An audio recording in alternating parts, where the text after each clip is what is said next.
So Bill Gates is squirming and I'm loving it. He's in damage control mode. He had a meeting with the Gates Foundation staff, and it sounded like he was basically trying to tell him that he's not the scumbag that he is. Now, this all stems from the Epstein files, and I'm happy to see that the fallout continues. I'm actually hoping that this is just the very beginning because there is so much evidence of criminality in there that we not only need people to resign and feel ashamed and embarrassed and whatnot, but we do need investigations and arrests and hopefully convictions. You know, if you ask some people, they prefer to see people hanging from trees and whatnot. You know, I'm not very particular in how justice is doled out, as long as justice is doled out. But this is particularly kind of fun to see. Not that I like to see people um, in anguish, because it kind of sounds like that. I don't mean to be like that. I mean, you know, in the perfect world, there would be none of that. But we're in a world where we have a lot of like sociopaths running around with lots of power.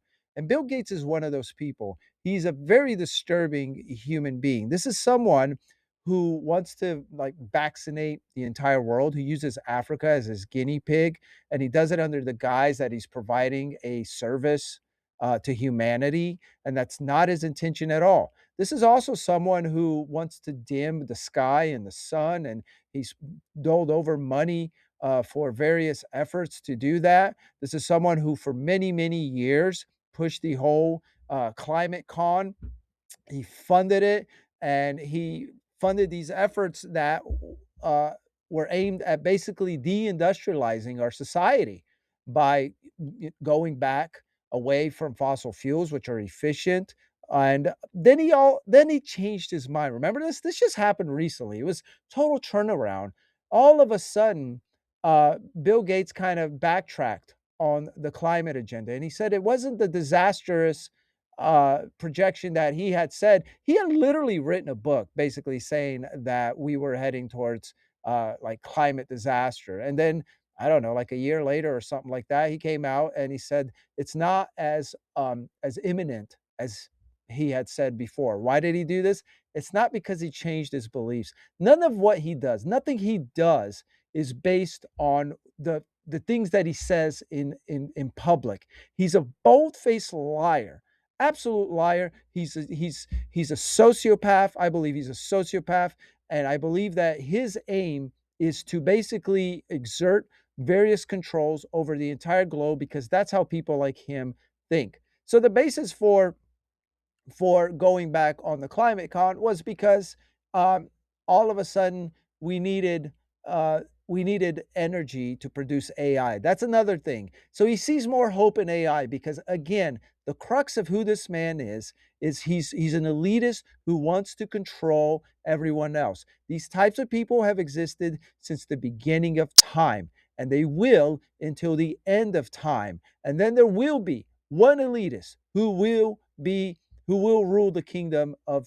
men, the kingdom of people, and that will be Jesus Christ. But until then, there's going to be all these little wannabe gods. And the problem with these people, unlike with Jesus, is that they're sociopaths and they're scumbags, and they want to oppress people. They do not have uh, the uh, the well-being of people in uh, in in mind. That's not what they're looking to do. They're not looking to make humanity better. I'm not saying that there aren't some or whatever. I'm not saying that at some point maybe Bill Gates had a momentary lapse of goodness where he generally wanted to do something good, but I don't believe and but that's not what he's done. And it's clear by his track record. He has always been on the wrong side of everything, and it's because he's a sociopath. So, with that being said, now he's he's getting more and more discredited, and the truth about who he is coming out more and more, and this is terrific.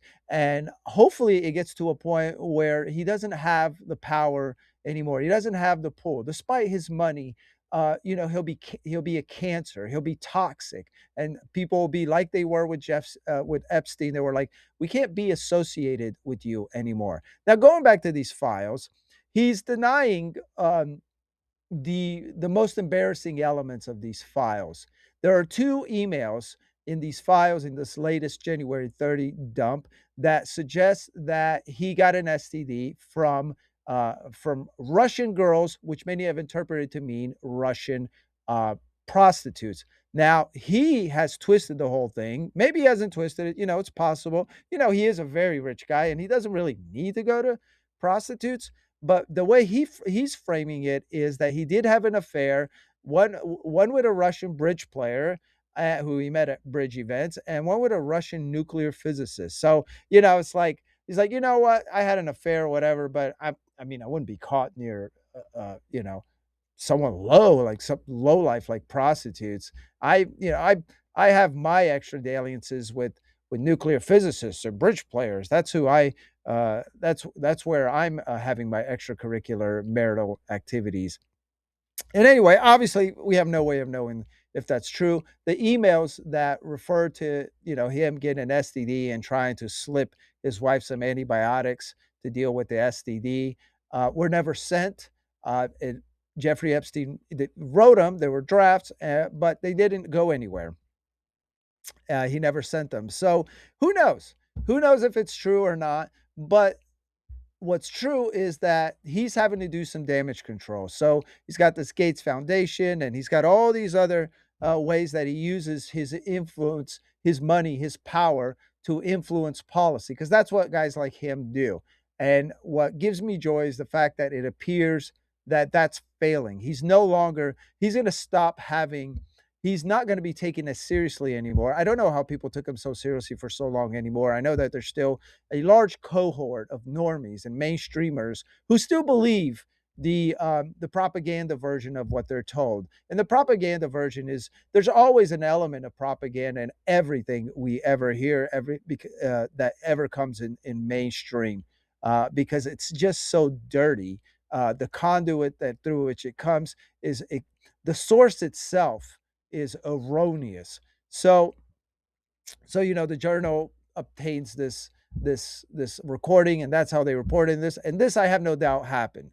But again, this is him trying to do damage control. It's trying to basically, he's owning up.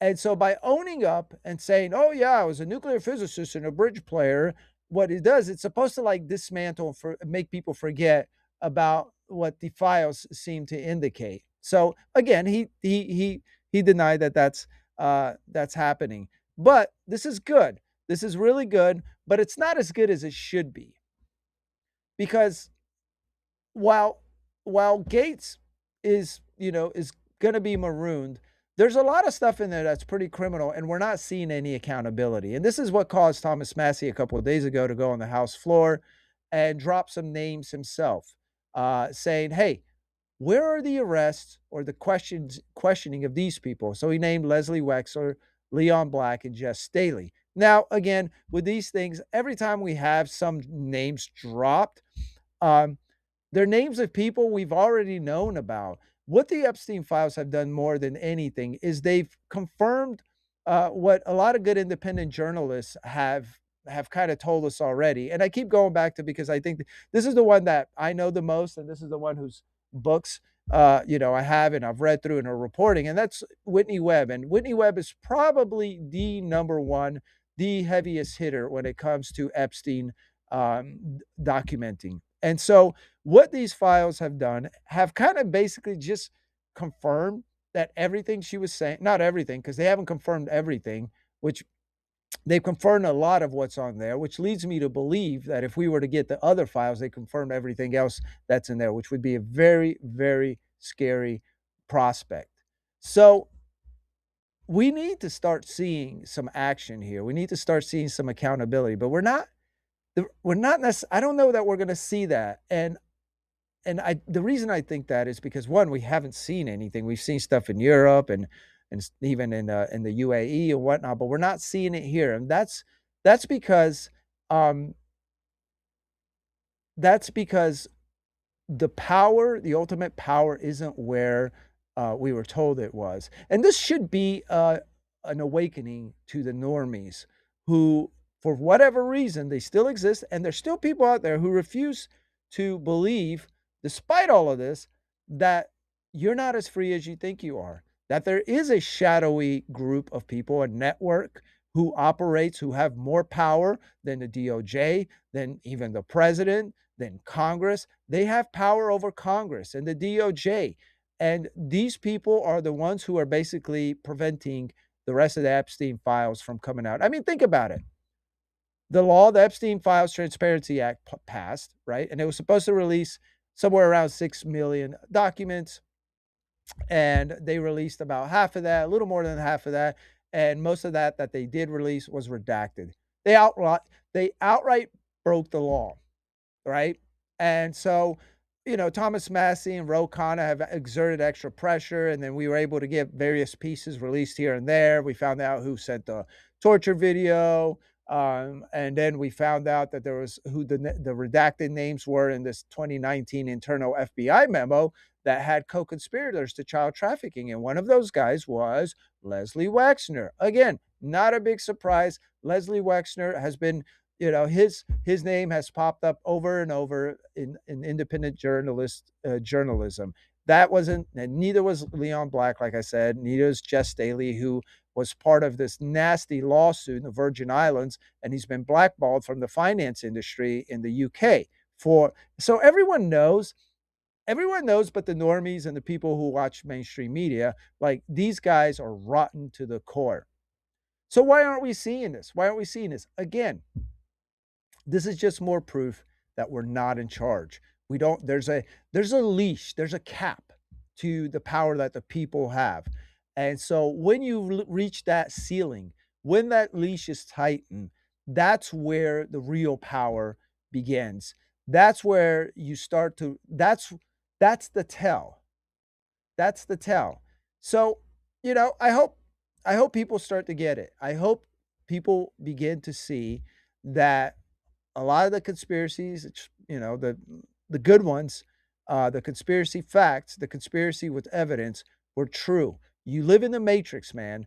We live in a matrix, and I hope that we can start unplugging and start realizing that the world is not as it is. And the more of us unplug, the faster we can live in the world that we truly live, and we can address the enemies who have entrenched themselves for at least a century into our institutions. They've taken over our institutions. They've bastardized the law. They've bastardized the way that Congress works, and they did it all so they could grab more power uh, and render us more weak. This is the lesson from all of this. This is a great opportunity in the world to finally address something that has been something that's been bubbling for a century.